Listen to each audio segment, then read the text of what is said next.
1984 kitabında Orwell o məhv olmuş, həqiqətdən uzaqlaşmış cəmiyyəti necə təsvir edir? Şəhərin bütün divarlarında, plakatlarında nə yazılıb? Müharibə sülhdür, köləlik azadlıqdır, cəhalət qüvvətdir.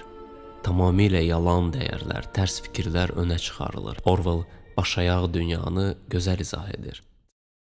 Sirkdə də başayaq bir dünya var. Heyvanlar insan paltarı geyinir, papağın içindən dovşan çıxır, akrobatlar başayaq sallanır. Amma ayı ömür boyu bu başayaq dünyada yaşadığı üçün, onun üçün bu normadır.